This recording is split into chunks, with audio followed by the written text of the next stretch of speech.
প্রবাসী বাংলাদেশিদের পাঠানো রেমিট্যান্স চলতি অর্থ বছরে ধারাবাহিকভাবে বাড়ছে। নভেম্বর মাসে প্রথম 23 দিনে 172 কোটি 64 লাখ মার্কিন ডলার রেমিট্যান্স এসেছে, যা বাংলাদেশি টাকায় প্রায় 20,716 কোটি টাকার সমান।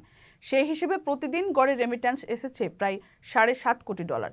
বাংলাদেশ ব্যাংকের প্রকাশিত হালনাগাদ তথ্যে এ চিত্রই উঠে এসেছে। কেন্দ্রীয় ব্যাংকের তথ্য পর্যালোচনায় দেখা যায়, চলতি নভেম্বরের প্রথম 23 দিনে রাষ্ট্রায়ত্ত ব্যাংকগুলোর মাধ্যমে এসেছে 64 কোটি ডলার, বিশেষায়িত ব্যাংকের মাধ্যমে এসেছে 13 কোটি 10 লাখ ডলার, বেসরকারি ব্যাংকগুলোর মাধ্যমে এসেছে 95 কোটি 10 লাখ ডলার এবং বিদেশি ব্যাংকগুলোর মাধ্যমে এসেছে 40 লাখ ডলার। গত জুন মাসে দেশে 253 কোটি 86 লাখ ডলার রেমিট্যান্স আসে। তবে চলতি অর্থ বছরের প্রথম মাস জুলাইয়ে রেমিট্যান্স প্রবাহ উল্লেখযোগ্যভাবে হ্রাস পায়। ওই মাসে আসা রেমিট্যান্সের পরিমাণ ছিল প্রায় 191 কোটি ডলার, যা গত 10 মাসের মধ্যে সর্বনিম্ন। তবে আগস্টে অন্তর্বর্তী সরকার গঠনের পর এই প্রবণতা স্থিতিশীল হতে শুরু করে এবং ওই মাসে রেমিট্যান্স আসে 222 কোটি 13 লাখ ডলার। এরপর সেপ্টেম্বরে আসে 240 কোটি 48 লাখ ডলার এবং অক্টোবরে তা সামান্য হ্রাস পেয়ে আসে 239 কোটি 51 লাখ ডলার।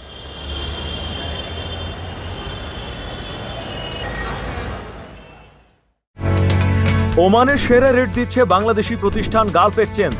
প্রিয়জনকে টাকা পাঠাতে আজই আসুন আমাদের যে কোনো ব্রাঞ্চে অথবা কল করুন স্ক্রিনে দেয়া নাম্বারে। গালফ এক্সচেঞ্জ, বাংলাদেশিদের প্রিয় এক্সচেঞ্জ।